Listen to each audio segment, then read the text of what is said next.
Сіздердің алдарыңызда таза электро мотор.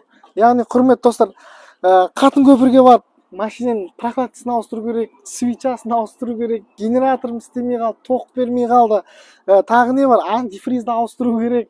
Ондай теманың бәр жоқ бұда, құрметті достар. Мінекей бар болған система охлаждениесі мына 4 вентилятор болды. Осы төртеуімен ұрып жүре бересіз. Ешқандай бас ауыртудың қажеті жоқ.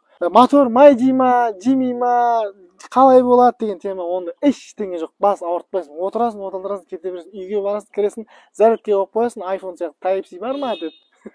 Қазір құрметті достар, екеуін стартқа қойып көреміз. Көрейік, қызық болсын. Құрметті достар, жарыспастан бұрын енді дауысын тыңдайық.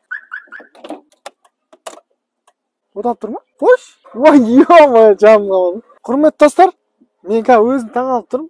Мәшіне оталып тұр. Мәшіне оталып тұр. Ешқандай дауыс жоқ. Қазір біз жүреміз.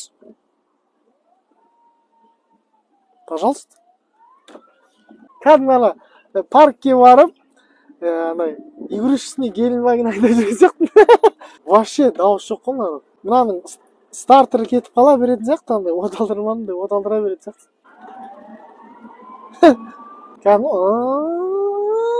Мен қазір дәл мынандай машина айдап жүрген сияқтымын. Бірақ үлкені да. Таза Тесла. Тесла емес, BMW Тесла. Бензин құю керек, заправкаға бару керек деген машина. Заправкаға тек сушняк мушняк алуға қарай тоқтайсың да.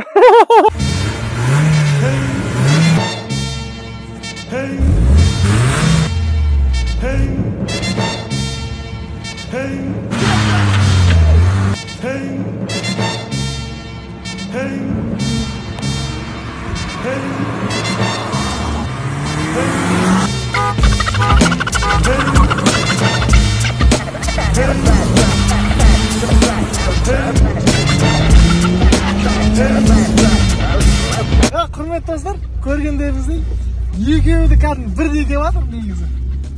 Бірақ біз енді жалпы жол өте қысқа, бірақ стартқа көріп жатырмыз. Ащыне басқа көруші. Мынау көруші дауыс шықпайды. Дейді. Мен газ беріп тұр кәдімгі аңыратадым. Дәл осы дүниені біздің қазақтың жігіттері жасап шықты. Біздің қазақтың жігіттері сәл жалқаулығы болмаса, негіз қолынан кез келген нәрсе келеді. Бұйырса, осы дүниені Құдай қаласа әлемге паш ететін қазақтың жігіттері, менмін деген жігіттері көп болсын дегенге Ереке, сізге тек қана сәттілік тілеймін. Алла жұмысыңызға береке берсін. Мінекей құрметті достар, біздің де қазақтың жігіттерінен қолынан керемет нәрсе келеді.